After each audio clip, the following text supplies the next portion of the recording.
नमस्कार दोस्तों, स्वागत है आप सभी का हमारे YouTube channel Jayant Negi mathematics में।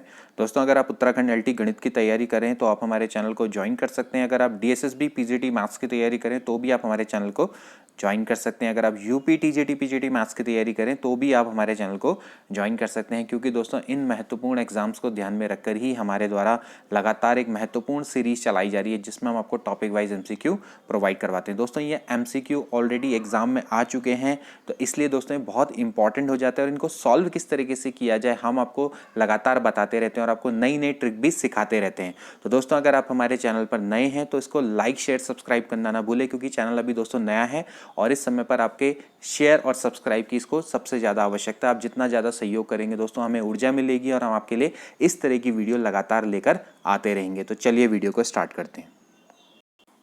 तो दोस्तों, आज का पहला क्वेश्चन है जो कि हमने पिछली वीडियो में बताया था, लेकिन थोड़ा सा जल्दबाजी के चक्कर में गलत हो गया था, तो इसको एक बार फिर से सॉल्व कर लेते हैं।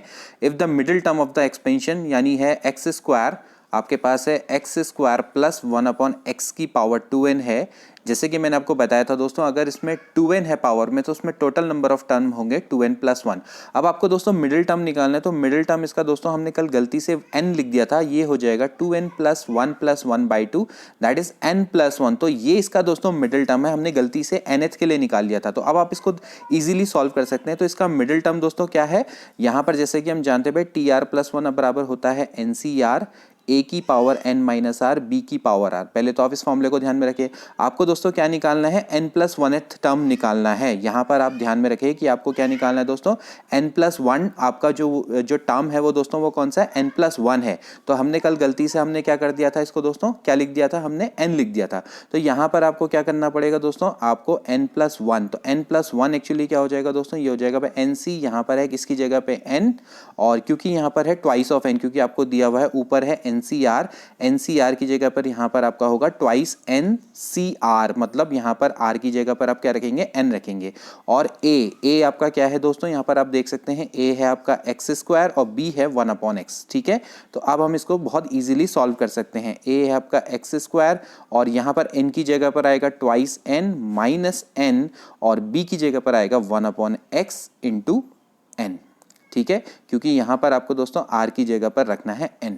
ठीक है, कल हमने r की जगह पे n-1 रख दिया था गलती से, तो वो क्वेश्चन इसलिए थोड़ा सा मिसअंडरस्टैंडिंग के कारण थोड़ा गलत हो गया, लेकिन कोई बात नहीं, आप इसको आप सही कर लेंगे। 2n में से n गया, n हो जाएगा तो x की पावर 2n और 1/x की पावर कितना हो जाएगा, n हो जाएगा। ठीक है, तो यहाँ पर से दोस्तों क्या आ जाएगा भाई, 2ncn x की पावर, देखिए लॉ ऑफ एक्सपोनेंट लगाओ तो 2n - n that is x की पावर n। ठीक है, तो 2ncn x की पावर n, और जैसे कि आपको ऊपर दिया हुआ है दोस्तों कि भाई जो इसका टर्म है मिडिल टर्म वो तो ये है 1, मतलब 18,756, यही है 18,756। देखिए ये बराबर दे रखा है 18,756 इंटू एक्स की पावर 10। अब हमें इससे कोई मतलब नहीं है, हमें एक्स की पावर से मतलब है। देखिए यहाँ से एक्स की पावर n बराबर आ गया भाई एक्स की पावर 10, सो n बराबर आपका कितना आ जाएगा, 10, क्योंकि आपको n की वैल्यू फाइंड आउट करनी है, तो इससे कोई आपका मतलब नहीं होना चाहिए। बाकी आपको इस तरह से क्वेश्चंस को सॉल्व करना है। तो दोस्तों यहाँ पर हमने थोड़ा सा मिस्टेक कर दी थी, आप इसको करेक्ट कर लीजिएगा। लास्ट वाले क्वेश्चन में हमने इसको गलती से n से सॉल्व कर दिया था, और आप इस तरह से इस क्वेश्चन को करेंगे। ठीक है ना, तो यहाँ पर आपको समझ में आ गया होगा कि हमने क्या क्या मेथोडोलॉजी इसमें अपनाई है। तो चलिए अगले क्वेश्चन को स्टार्ट करते हैं।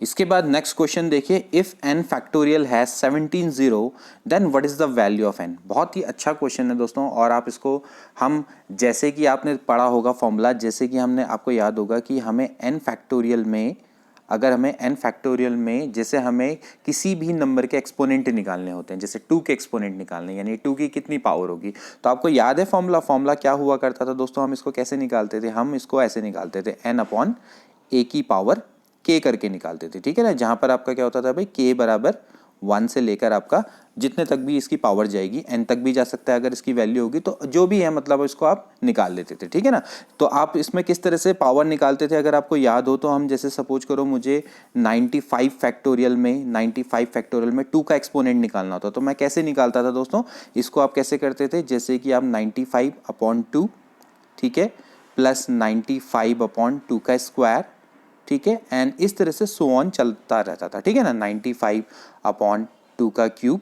ठीक है। तो इसको हम क्या बोलते थे दोस्तों कि हमें अगर 2 का एक्सपोनेंट निकालना है किसी फैक्टोरियल में, तो इसके लिए ये फॉर्मूला था, जहां पर ये जो ब्रैकेट है ये ग्रेटेस्ट इंटीजर है, ठीक है ना, ग्रेटेस्ट इंटीजर फंक्शन का ब्रैकेट है। तो दोस्तों हमने इसी फॉर्मूले का यहाँ पर उपयोग करना है। आपसे कह रहा है कि भाई n फैक्टोरियल में 17 जीरो है। अब आप बताइए जीरो कैसे बनता है? जीरो बनता है 10 से, ठीक है। यानी कि आपने क्या करना पड़ेगा भाई, n फैक्टोरियल में 10 के एक्सपोनेंट चेक करने पड़ेंगे कि भाई उसमें कितने 10 होंगे। अब 10 के फैक्टोरियल को आप चेक करने से बढ़िया 10 के एक्सपोनेंट चेक करने से बढ़िया, एज वी नो दैट भाई ये किससे बना है, 2 और 5 से बना है। तो आप क्या करिए दोस्तों, आप इसमें 2 और 5 के एक्सपोनेंट को चेक करेंगे, क्योंकि 10 आपका एक कंपोजिट नंबर है और ये जो रूल है दोस्तों ये प्राइम नंबर के लिए। तो आपको क्या करना पड़ेगा, इसको प्राइम नंबर में कन्वर्ट करना पड़ेगा, ठीक है।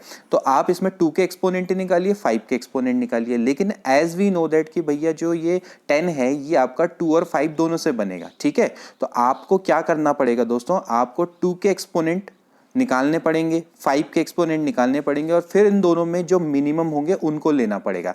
एंड ऑब्वियस सी बात है इसमें मिनिमम किसके आएंगे, 5 के ही आएंगे, ठीक है ना। जैसे माना 2 के अगर 44 आए और 5 के अगर 22 आए, मतलब इसमें 2 की पावर 44 है, फॉर एग्जांपल मैं बता रहा हूं, इसमें 5 की पावर 22 है, तो भाई 10 बनाने के लिए आपको क्या चाहिए भाई, 2 और 5 बराबर मात्रा में चाहिए, तो 22 आपके क्या होंगे, इसका राइट आंसर होना चाहिए। यानी कि आपको 10 की अगर आपको चाहिए भाई 10 की पावर कितनी रही होगी, अगर 2 के अगर 44 आते हैं, 5 के अगर 22 आते हैं, तो 10 के कितनी पावर रही होगी, 22 रही होगी। तो दोस्तों ये रहता है हिसाब। तो इससे बढ़िया हम क्या करते हैं, 2 का निकालते ही नहीं, हम सीधे किसका निकालते हैं, 5 का निकालते हैं।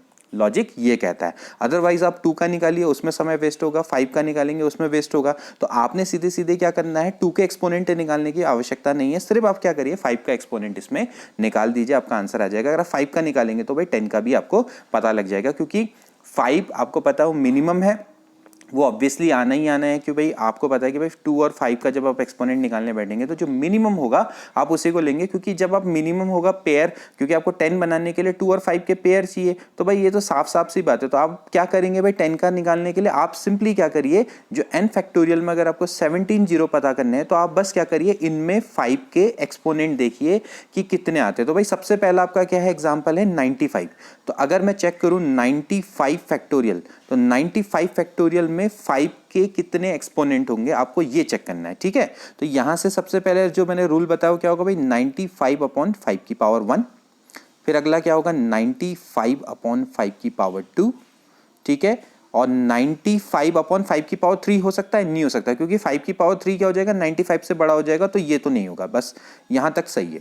तो 95/5, तो अब आप अगर इसको डिवाइड करेंगे दोस्तों, ये हो जाएगा भाई 5 1 जा कितना होता है 5, और 4 बचेगा, 5 नमा हो जाता है 45 है, तो पूरा डिवाइड हो जाता है। तो 19 का जो ग्रेटेस्ट इंटीजर फंक्शन होगा 19 ही होगा। अब 5 पंजे हो गया भाई 25, 25 दूनी होता है 50, 25 तिया होता है 75, तो ये 3 पॉइंट समथिंग आएगा। तो 3 पॉइंट समथिंग का जो ग्रेटेस्ट इंटीजर फंक्शन होगा वो 3 होगा। तो 19 और 3 तो हो गया भाई 21, ठीक है। तो यानी इसमें तो भाई 17 जीरो नहीं होंगे, ठीक है। आपको बताना है कि 17 जीरो किस में होंगे। अब चेक करते हैं अगला वाला 85 वाला। तो 85 वाले के लिए अब आप 85 में निकालिए। 85 के लिए भी आप क्या करिए, इसमें 5 के एक्सपोनेंट को चेक करिए। कैसे करेंगे, जैसे कि मैंने बताया 85/5 प्लस 85/5 स्क्वायर, 5 क्यूब में जाएगा, नहीं जाएगा। 5 से अगर इसको डिवाइड करें तो भाई 5 एकम होता है 5, और 3 5 सत्ते होता है 35, तो 17 आ जाएगा। और 5 पंजे होता है भाई 25, 25 तियाँ 75 होता है, तो 17 3 तो ये तो 20 आएगा, ठीक है। आप देख सकते हैं 5 पंजे 25, 25 तियाँ होता है 75, तो इसमें 3 ही आएगा, ठीक है। अभी तक तो कोई दिक्कत, अभी तक तो कुछ भी नहीं हुआ, ठीक है। अब इसके बाद अगला चेक करते हैं, अगले वाले में अब 80 में चेक करते हैं, ठीक है। तो 80 में अगर आप चेक करें तो 80 फैक्टोरियल में अगर आप 5 के एक्सपोनेंट चेक करेंगे तो भाई 80/5 की पावर 1 प्लस 80/5 की पावर 2, ठीक है। तो यहाँ से दोस्तों ये तो आ जाएगा 16, और फिर आप चेक करें तो इसका भी 3 आएगा, तो 16 3 19, यानी इनमें से तो कोई भी नहीं है, ठीक है। इनमें से कोई भी नहीं है कि जिसमें आपके क्या हो, इफ n फैक्टोरियल है 17 zero, then what is the value of n। तो ऐसा तो कोई भी नहीं है। अब चलो एक काम करते हैं, थोड़ा सा चेक कर लेते हैं कि क्या कोई ऐसा एग्जिस्ट भी करता है नहीं करता है। तो भाई काम करते हैं, मैं काम करता हूँ 79 पे चेक करता हूँ। चलो 79 पे चेक कर लेते हैं। 79 पे कितने हो जाएंगे दोस्तों, ये हो जाएगा भाई 79/5 एंड ये हो जाएगा भाई 79/5 स्क्वायर। तो 79/5 में अगर दोस्तों मैं इसको डिवाइड करूँगा तो ये दोस्तों आएगा आपका, ये आएगा 15 प्लस ये हो गया 3, तो 15 प्लस 3 तो ये तो आपका कितना आ जाएगा 18 आ जाएगा। ठीक है, तो चलो अभी तक तो कुछ भी नहीं हुआ, तो चलो एक काम करते हैं 75 में मैं चेक करता हूँ। ठीक है, डायरेक्टली अगर मैं 75 में चेक करूँ तो 75 डिवाइडेड बाय 5, देखिए 75 डिवाइडेड बाय 5 में भी अगर मैं करूँगा तो एक्चुअली 75 और ये आपका कितना हो गया 75 डिवाइडेड बाय 5 स्क्वायर। ठीक है, तो मैं अगर आपका चेक करूँ तो 75 फैक्टोरियल पे भैया ये तो आपका आ जाएगा 15 और ये तो 25 3 75 होता ही है, तो ये 15 3 18, अभी भी 18 ही आ रहा है। ठीक है, 75 में अब देखते हैं 74, यहाँ पर से पता लगेगा। तो यहाँ पर आप देखिए दोस्तों, तो ये आएगा भाई 74/5 प्लस 74/5 स्क्वायर। तो 74/5 दोस्तों अगर हम करेंगे तो ये 14 आ जाएगा, साफ साफ है भाई, 15 पे हो जा रहा तो भाई 14 ही आएगा। और ये दोस्तों 25 एकम 25, 25 दूनी 50, तो 2 पे चला जाएगा, तो 16 आ रहा है। तो भाई 17 नाम का तो ऐसा कोई है ही नहीं, तो कोई भी ऐसा n फैक्टोरियल एग्जिस्ट नहीं करता। ठीक है, कभी क्वेश्चन ऐसा भी घुमा के आ जाता है, और यहाँ पर ये बहुत इंपॉर्टेंट है, और इनमें से कोई नहीं आएगा, और यहाँ पर आ जाएगा कि भाई जैसा आएगा कि भाई नन ऑफ दीज, और एक आ गया no such value of n exist, ऐसा भी हो सकता है। तो ऐसा नहीं कि इन तीनों में सेटिस्फाई नहीं कर रहा और no such value of n exist, तो यहाँ पर ऐसा हो सकता है क्वेश्चन कि भाई no such value of n exist और नन ऑफ दीज, तो फिर क्या करोगे। तो ऐसे में क्या है कि यहाँ पर हमें साफ पता लग गया कि भाई ऐसा कोई भी n फैक्टोरियल एग्जिस्ट नहीं करता कि जिसमें 17 जीरो हो जाए। ठीक है, तो डी वाला इसका राइट ऑप्शन है। तो आई होप कि आपको इसको अच्छे से समझ में आ गया होगा। हमें आपने क्या करना है, एक्सपोनेंट वाला जो फॉर्मूला है इसकी मदद से इसको यूज करना है। ठीक है, तो बहुत इंपॉर्टेंट ये फॉर्मूला है दोस्तों कि आप इसको बहुत अच्छे से इसको करिएगा, और ये काफ़ी अच्छे क्वेश्चन है, ये परमुटेशन से रिलेटेड ये क्वेश्चन है, और हम परमुटेशन कॉम्बिनेशन में निकालना सीखते हैं कि भाई जैसा कोई भी आपका जैसे 10 फैक्टोरियल है, 5 फैक्टोरियल है, 25 फैक्टोरियल है, 100 फैक्टोरियल है, तो उसमें किसी नंबर के एक्सपोनेंट, किसी प्राइम नंबर के एक्सपोनेंट कैसे निकाले जा सकते हैं, या फिर किसी कंपोजिट नंबर के एक्सपोनेंट कैसे निकाले जाते हैं, ये दोनों रूल हम दोस्तों सीखते हैं। ठीक है, तो चलिए अगले क्वेश्चन की ओर बढ़ते हैं। इसके बाद दोस्तों देखिए एक और बहुत अच्छा क्वेश्चन जो कि आपका कॉम्बिनेशन से है, बाइनोमियल एक्सपेंशन से भी इसको कह सकते हैं, बस आपको कॉम्बिनेशन के रूल पता होने चाहिए, बस उसके बाद आप इसको बहुत इजीली सॉल्व कर सकते हैं। ठीक है, आपको कह रखा है भाई ये आपके सामने एक एक्सप्रेशन है, आपको इसकी वैल्यू को फाइंड आउट करना है। देखिए इसको हमने करने से पहले हमें ये फॉर्मूला पता होना चाहिए, NCR प्लस NCR-1। तो NCR प्लस NCR-1 क्या होता है दोस्तों, ये होता है n+1 CR। ठीक है, आपने क्या करना है, ऊपर वाले का प्लस कर देना है 1, और नीचे में आपका जो बड़ा है उसको आपने दे लेना है। तो बस आप इसको थोड़ा सा इस तरह से लिखिए, पहले इसको मैं ऐसी फॉर्म में लिख लेता हूँ। क्या है ये है 47C4 plus 51C3 plus 50C3 plus 49C3, है ना, 48C3 47C3। ठीक है, अब आप रूल देखिए, रूल क्या है, NCR प्लस NCR-1। तो देखिए पहले ऊपर का कहीं कॉमन आना चाहिए, ऊपर का कहाँ आ रहा है कॉमन, कहीं नहीं आ रहा अभी तक देखे था जाए तो, ये नहीं है, ये नहीं है, ये नहीं है, ये नहीं है, ये नहीं, मतलब ये वाला और ये वाला है कॉमन, तो इन दोनों पर रूल लगाइए पहले। तो यहाँ से क्या हो जाएगा, चलो मैं इसको अलग उससे करता हूँ। देखिए आप इसको और इस पर रूल लगाइए, क्या हो जाएगा भाई 47C4 एंड 47C3, बिल्कुल वही रूल है। ठीक है, आपका ये आपका R है और ये R-1 है, अगर ये R4 है तो ये R-3 है, तो बस यहाँ पर लगा दीजिए, दोनों में क्या हो जाएगा, एक ऐड हो जाएगा, तो हो जाएगा भाई 48C4, क्योंकि जैसे कि मैंने बोला R के बराबर। ठीक है, अब ये 48 आ गया, 48C4, अब आप देखिए 48 और कहाँ है, ये देखिए यहाँ पर है 48C3 48C4, तो क्या हो जाएगा दोस्तों, ये हो जाएगा आपका कितना, मैं डायरेक्टली करते चले जाता हूँ, 48 की जगह पे क्या हो जाएगा 49C4। अब 49 कहाँ पर आ रहा है, ये आ रहा है, देखिए 49 यहाँ पर आ गया, तो 49C4 से में कितना हो जाएगा 50C4। ठीक हो गया, अब 50C4 और 50C3, तो क्या होना चाहिए दोस्तों, ये होना चाहिए, चलो मैं इसको थोड़ा छोटा कर देता हूँ, 50C4 50C3 that is 51C4 and then 51C3 51C4, so ये आपका कितना हो जाएगा 52C4। तो 52C4 इसका राइट आंसर है, यानी कि सी वाला ऑप्शन इसका करेक्ट है। ठीक है। इसके बाद एक और बहुत अच्छा क्वेश्चन देखिए, let a b c b in A P and k does not equal to 0 b a real number, which of the following are correct. आपको बताना है कि इनमें से कौन से करेक्ट हैं, ठीक है। अब आपके दोस्तों यहाँ पर आपको देखा भाई ए बी सी ये ए पी में है, अगर ये ए पी में है दोस्तों तो इनके बीच का डिफरेंस सेम होगा, यानी कि बी माइनस ए बराबर होगा सी माइनस बी, ठीक है। आपको ये चीज़ पता होनी चाहिए, ठीक। तो यानी कि अगर इनके बीच का डिफरेंस सेम है तो इनके बीच का भी डिफरेंस सेम होना चाहिए, यही तो होता है एपी का मतलब। तो भाई देख लीजिए के बी माइनस के ए बराबर क्या हो जाएगा भाई, के कॉमन ले लेंगे तो क्या बच जाएगा भाई बी माइनस ए बराबर क्या है के सी माइनस बी। तो ठीक है, हो तो क्या प्रूफ, तो के बी माइनस के बराबर क्या हो गया भाई के सी माइनस के बी, ठीक हो गया। पहला वाला तो हो गया करेक्ट, तो यानी पहला वाला तो राइट है। इसके बाद ऐसे ही दूसरा देखते हैं, दूसरे वाले में क्या चेक करना पड़ेगा, चलिए इसको मिटा देता हूँ। अब इसके बाद अगला देखिए, यहाँ पर आप पहले इन दोनों का डिफरेंस निकालिए, क्या हो जाएगा भाई के माइनस बी माइनस के माइनस ए, ठीक है। के से के कैंसल आउट हो जाएगा और इसके बाद ये आ जाएगा भाई ए माइनस बी, ठीक हो गया। ऐसी इसका भी निकालिए, ऐसी यहाँ पर से क्या हो जाएगा भाई के माइनस सी माइनस के माइनस बी, तो के से के कट गया तो यहाँ पर आपका क्या आ जाएगा दोस्तों बी माइनस सी आ जाएगा, ठीक हो गया। ये आ गया आपका बी माइनस सी, ठीक हो गया। तो भाई ए माइनस बी बराबर बी माइनस सी, ये तो है ही भाई, बी माइनस ए बराबर सी माइनस ए का मतलब क्या भाई ए माइनस बी बराबर बी माइनस सी, तो ये भी आपका सही है। तो इसका मतलब आपका जो दूसरा वाला है वो भी करेक्ट है, ठीक है। ऐसे ही आप क्या कर सकते हैं, तीसरा भी दोस्तों चेक कर सकते हैं। तीसरे के लिए आपको क्या करना पड़ेगा, आपको दोनों का डिफरेंस चेक करना पड़ेगा, ठीक है। और वैसे तो ये रूल होता ही है, ये आपको पता होना चाहिए कि भाई अगर कोई सीरीज़ आपकी एपी में है तो अगर उसमें कोई कांस्टेंट नंबर को हम मल्टीप्लाई करें, उसमें ऐड करें या फिर उसमें डिवाइड करें तो वो जो रिजल्टेंट सीरीज़ होती है वो भी एपी में ही होती है। तो ये तो रूल है तो आपको, लेकिन फिर भी चलो अगर रूल नहीं पता तो आप ऐसे इसको कर सकते हैं, ठीक है।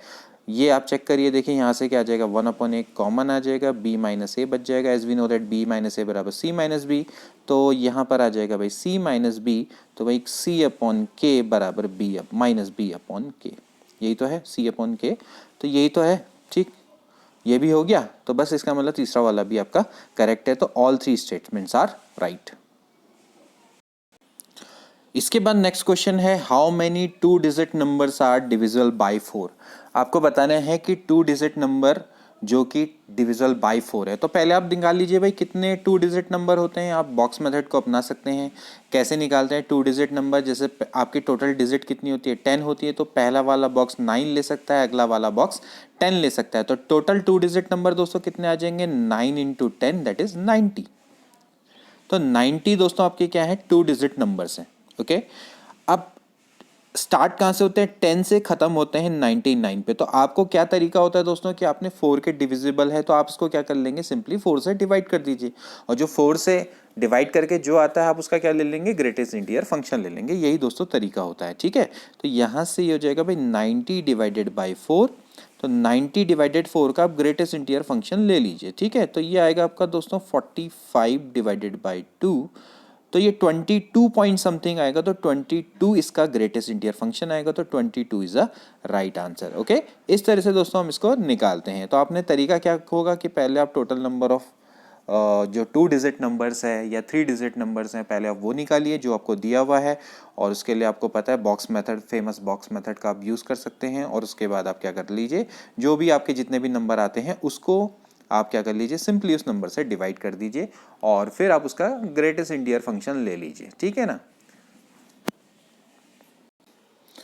नेक्स्ट क्वेश्चन देखिए दोस्तों, let Sn be the sum of first n terms of AP infinite and finite series का ये क्वेश्चन है। इफ S2n बराबर है 3n plus 14n square then what is the common difference. बहुत अच्छा क्वेश्चन है।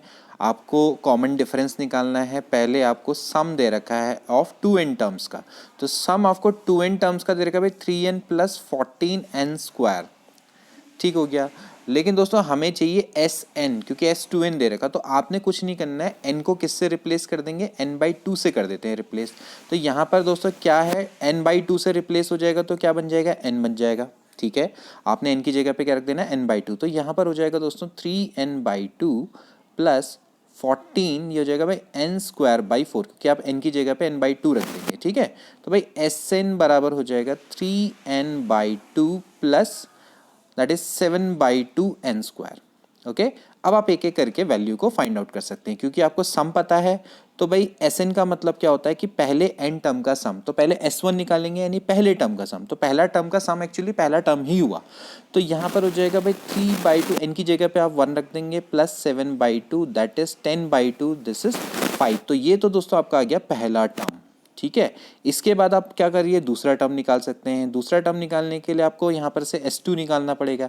S2 की वैल्यू आपकी दोस्तों कितनी हो जाएगी, ये हो जाएगी भाई 3/2 इंटू 2 प्लस 7/2 इंटू 2 का स्क्वायर दैट इज 4। तो 2 से 2 कटा, 2 जो हो गया भाई 4, और यहाँ पर हो जाएगा 7 दूनी होता है 14, 14 प्लस 3 हो जाता है 17। तो S2 का मतलब क्या होता है दोस्तों, पहले दो टर्म का सम। ठीक है, पहले दो टर्म का सम यानी A1 और A2। ठीक है ना, आपको A1 प्लस A2 भी मिल गया है और A1 भी मिल गया है, तो आप यहाँ से A2 निकाल सकते हैं।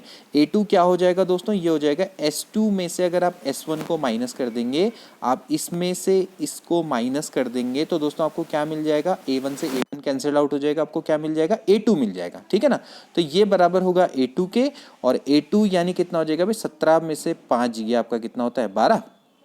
ठीक है, तो भाई आपको निकालना है कॉमन डिफरेंस। तो आपको A1 भी मिल गया और A2 मिल गया, तो कॉमन डिफरेंस होता है A2 माइनस A1। ठीक है, तो भाई कॉमन डिफरेंस आपका कितना हो जाएगा, ये हो जाएगा भाई A2 निकला 12 में से आपने क्या करना है, 5 को माइनस कर देना, क्योंकि आपका पहला टर्म मिल गया ना। तो इस तरह से 12 में से 5 गया, आपका 7 इज अ कॉमन डिफरेंस। तो ये दोस्तों इसको करने की आपकी टेक्निक रहेगी। ठीक है, तो आई होप कि आपको समझ में आया होगा। इन्होंने थोड़ा स्मार्टली यहाँ पर S2n दिया हुआ है। S2n से दोस्तों अगर इसमें हम n रखते तो इसमें हमें S2 S4 मिलता, लेकिन उससे हमें कोई फायदा नहीं हो पाता ना। तो हमें तो चाहिए S1 S2 S3 सारे चाहिए। तो हम क्या करेंगे, जस्ट यहाँ पर n को n/2 से रिप्लेस कर देंगे। तो ये बहुत अच्छी टेक्निक है, आप इस टेक्निक से क्वेश्चन को जरूर करिएगा। और आई होप कि आपको समझ में आ गया होगा कि मैंने आगे की प्रोसेस क्या की है। S1 का मतलब यानी पहले टर्म का सम, S2 का मतलब पहले दो टर्म का सम। ठीक है, तो भाई पहले दो टर्म में से अगर आप पहले टर्म को माइनस करेंगे तो ऑफकोर्स आपका दूसरा टर्म निकल कर आएगा। ठीक है, तो फिर आपको पता है कॉमन डिफरेंस निकालना है, तो कॉमन डिफरेंस के लिए 2 माइनस 7 कर देंगे। तो बहुत सिंपल सा ये क्वेश्चन है, लेकिन अच्छा क्वेश्चन है।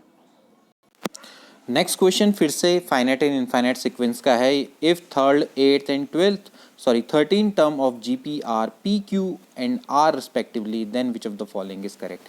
बहुत सिंपल सा क्वेश्चन है दोस्तों। आपको कह रखा है कि भाई इसका जो थर्ड, 8th और 13 टर्म उसकी वैल्यू निकालिए। लेट इसका फर्स्ट टर्म A मान लेते हैं, कॉमन डिफरेंस D मान लेते हैं। तो भाई थर्ड टर्म को कैसे दिखाते हैं, A+2D। A+2D बराबर है आपको P। ठीक है, A+n-1 इंटू D होता है। भाई 8th टर्म क्या होता है, A+7D। A+7D आपको क्या दे रखा भाई Q।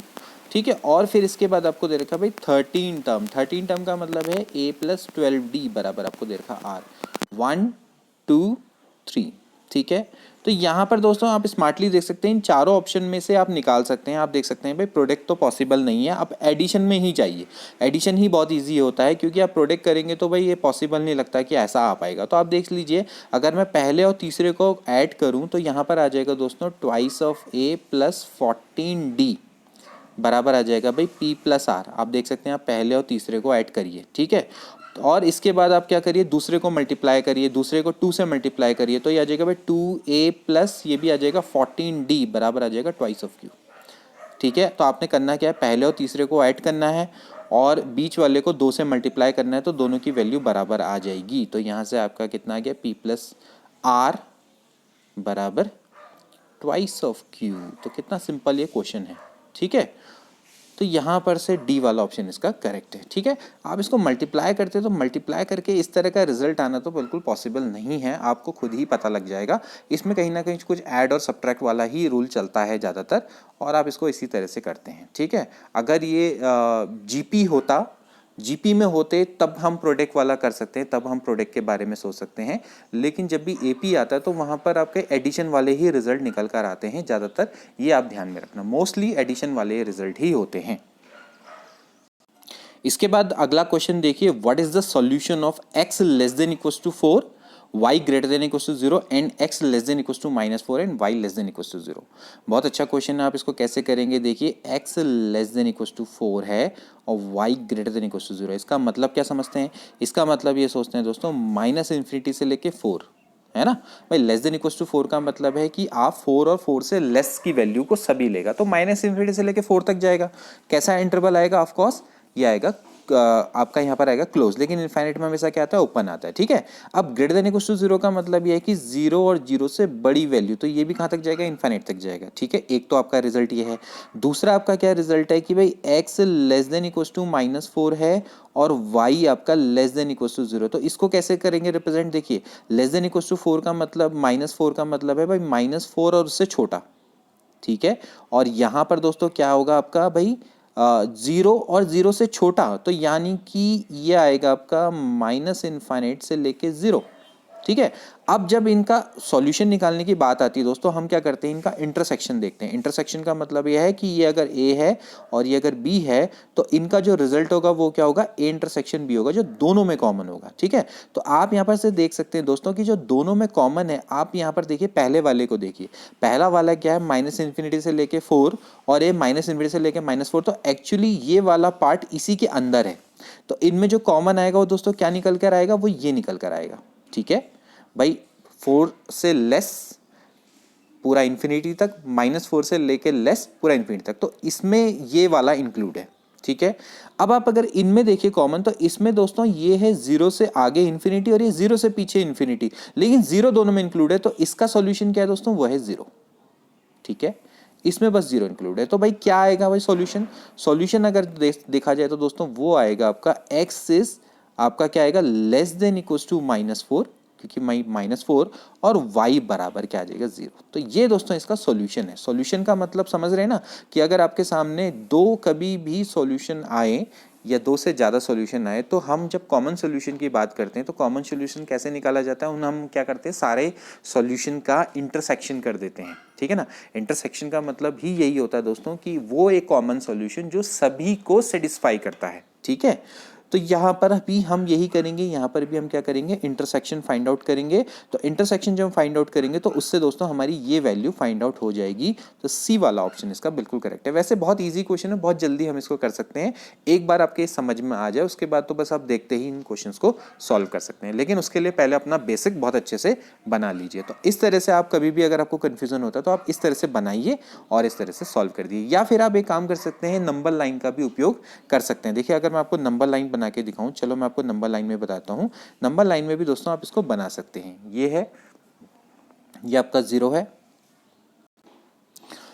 तो दोस्तों जैसे कि आप नंबर लाइन में भी इसको देख सकते हैं, ये आपका 1 2 3 4 है। तो भाई आपको कह रखा है भाई 4 और 4 से लेस, यानी कि पूरा ये वाला पार्ट, ठीक है। और आप बताइए यहाँ पर आएगा -2 -3 -4, तो यहाँ पर से आपका -4 से लेके पूरा लेस वाला पार्ट, ठीक है।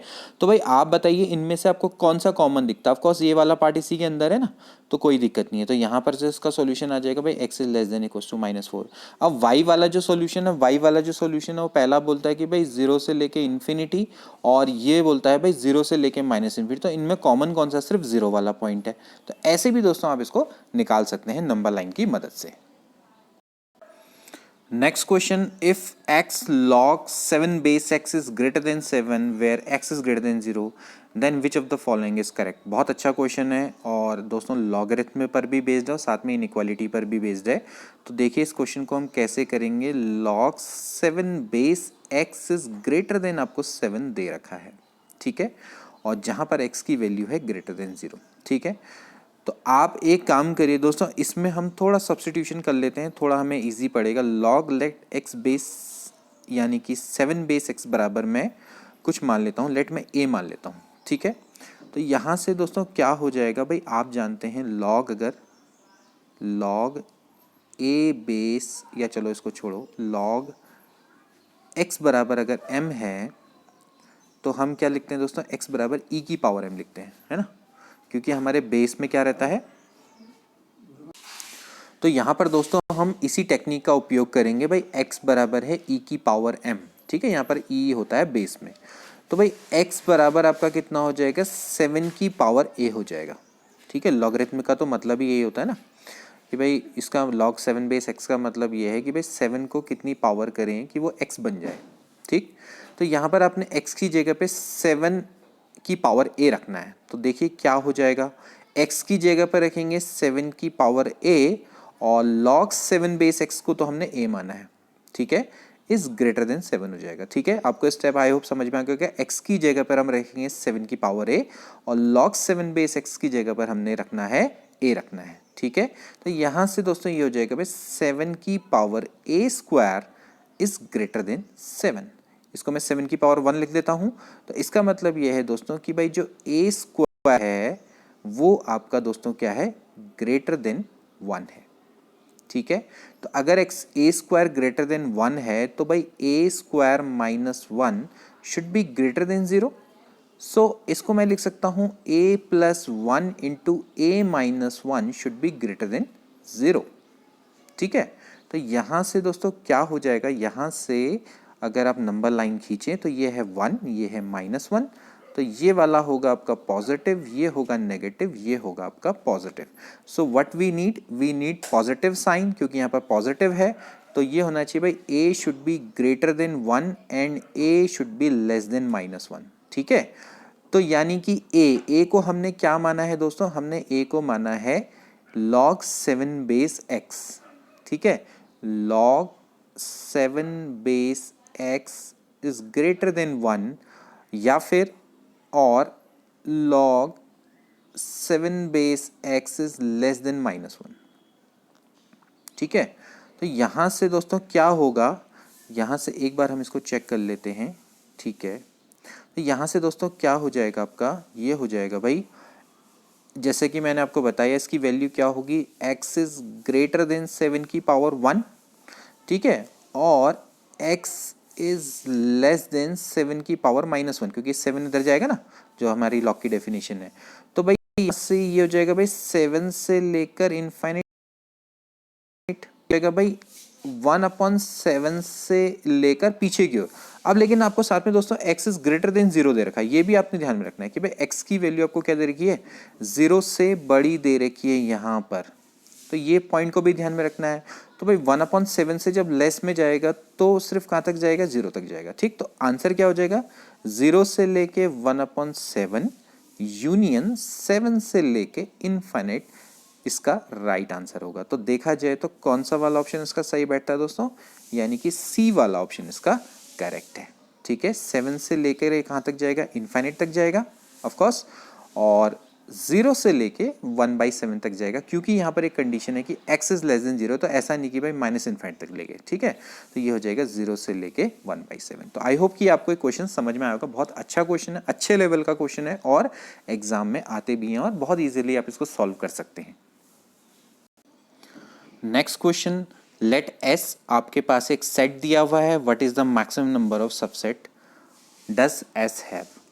बहुत सिंपल सा क्वेश्चन है, आपको कह रखा है कि भाई सेट में आपको नंबर ऑफ एलिमेंट्स नहीं दिए हुए हैं, अब आपको सिर्फ एलिमेंट्स दिए हुए हैं, आपको बताना है कि इसमें कितने मैक्सिमम नंबर ऑफ सबसेट बन सकते हैं। तो अगर आपको पता है कि अगर सेट में n एलिमेंट है तो दोस्तों उसके मैक्सिमम सबसेट कितने हो सकते हैं, 2 की पावर n, ये आपको फॉर्मूला पता होना चाहिए। ठीक है, तो पहले तो आप इसमें n निकालिए भाई, इसमें कितने नंबर ऑफ एलिमेंट होंगे, 2 4 6 8 से लेके 20 है, तो इसमें टोटल नंबर ऑफ एलिमेंट कितने होंगे दोस्तों, ऑब्वियसली कितने होंगे, इसमें 10 नंबर ऑफ एलिमेंट होंगे। अगर आप वैसे निकालना चाहते हैं तो आप किसका प्रयोग करिए भाई, ये किस में है, जीपी में है, लास्ट एलिमेंट आपका 20 है, तो 20 बराबर क्या हो जाएगा, a प्लस यानी पहला एलिमेंट प्लस n-1 इंटू इनके बीच का डिफरेंस कितना है दोस्तों, 2 का है, तो यहाँ से हो जाएगा भाई 18 बराबर हो जाएगा भाई n-1 इंटू 2, तो 2 नंबर होता है 18, तो n बराबर कितना हो जाएगा 10, यानी कि इसमें टोटल 10 एलिमेंट हैं। ठीक है, तो अगर इसमें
उपयोग किया है।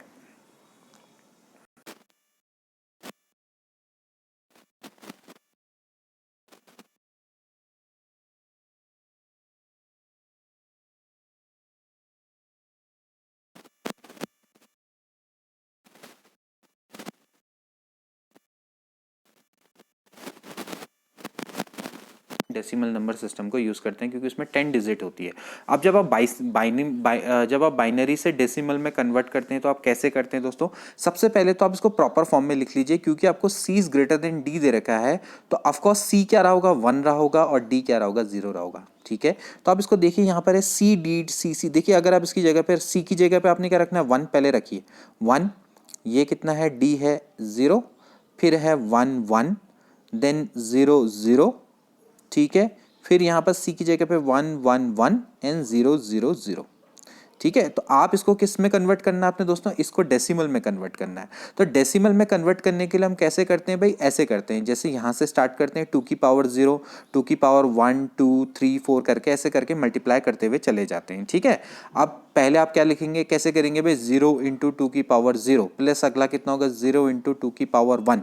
तो इसमें क्या होता है, समय वेस्ट होता है। हमें क्या करना है भाई, देखो 0 वाले तो 0 हो जाएंगे, उससे हमें कोई फर्क नहीं, तो हम क्या करेंगे, सिर्फ जहाँ पर 1 1 वाले उन्हीं को चेक करते हैं। ठीक है, तो देखिए यहाँ से आपका स्टार्ट हो जाएगा, देखिए ये क्या है, 0 1 2, तो यहाँ पर क्या आएगा 3, फिर यहाँ पर 4 और 5, फिर ये 6 7, इसमें कुछ नहीं होगा, 8, फिर आपका 9 और ये 0, और ये आपका कितना हो गया 9 10, और ये कितना हो गया 11। तो यानी कि हमें सिर्फ इतनी ही 2 की पावर की जरूरत है। तो कौन कौन सी, 2 की पावर 11 प्लस 2 की पावर 9 प्लस 2 की पावर 8 प्लस 2 की पावर 4 5, 2 की पावर 4 प्लस 2 की पावर 3, इतने की ही हमें क्या है दोस्तों आवश्यकता है। बाकी तो इस 0 से मल्टीप्लाई होकर 0 हो जाएंगी। ठीक है ना, तो उसकी हमें आवश्यकता नहीं। तो आप ऐसे किया करिए, जैसे यहाँ पर से स्टार्ट किया 0 1 2, फिर यहाँ पर 3 लिख दिया, फिर 4 लिख दिया, फिर 5 लिख दिया, 6 7 8 9, फिर इसको हटाओ 10 और ये 11। तो इतने 2 की पावर से उसको सॉल्व कर लो। तो देखिए अब ये कितना होता है, 2 की पावर 11 1024 का बिल्कुल डबल, तो ये कितना हो जाएगा भाई 2048। 2 की पावर 9 512 होता है, 2 की पावर 8 आपका 256 होता है। चलो चेक कर लेते हैं। 2 की पावर 5 यानी हो गया 32, 2 की पावर 4 16, 2 की पावर 3 कितना हो जाता है 8 हो जाता है। ठीक है, इसको थोड़ा छोटा कर लेते हैं। तो चलो अब इसको सॉल्व करो, देखिए कैसे हो जाएगा, 8 2 10 6 16 17 18, 18 और 6 आपका कितना हो गया, 8 6 14 24, और 8 चौको हो जाता है 32। ठीक है, 3 बचेगा, 4 3 7 और 1 8, 5 13, 3 16 और 1 17। ठीक है, 5 2 7 और 1 8, और 2872 इसका राइट आंसर होगा। तो 2872 है इसमें, बिल्कुल है, तो 2872 इसका राइट आंसर है। तो दोस्तों इस तरह से हम क्या करते हैं, बाइनरी से डेसिमल में कन्वर्ट करते हैं। इसी तरह से डेसिमल से बाइनरी में कन्वर्जन भी आता है, कभी तो हेक्साडेसिमल वाले भी आ जाते हैं, और क्या कहते हैं जो आपके और भी डेसिमल में और भी क्या कहते हैं सिस्टम होते हैं। नंबर सिस्टम आपके क्या होते हैं, जैसे कि हम नंबर सिस्टम में रिप्रेजेंट करते हैं ना, तो एक डेसिमल सिस्टम होता है, बाइनरी सिस्टम होता है, हेक्साडेसिमल सिस्टम होता है। ठीक है, ऑक्टाडेसिमल सिस्टम भी हो जाता है, उसमें भी कभी कभार आ जाते हैं क्वेश्चन। तो इस तरह के जो सिस्टम्स होते हैं आपको कन्वर्ट करना आना चाहिए, और ज़्यादातर इनसे 1-2 क्वेश्चन हमेशा आ जाते हैं, और बहुत ईजी लेवल के होते हैं अगर आपने इसको अच्छे से पढ़ा हो। नहीं तो फिर ये सरदर्द ही करते हैं अगर आपको एग्जाम में इनके बारे में कोई भी आइडिया नहीं है, तो इनको जरूर पढ़ें। और आज के लिए इतना ही। आई होप कि आपको क्वेश्चंस अच्छे लगे होंगे। अगर आपको हमारा कार्य पसंद आता है दोस्तों, इसको ज़्यादा से ज़्यादा शेयर करिए, और हमारे चैनल पर नए हैं तो इसको सब्सक्राइब करना ना भूलें दोस्तों।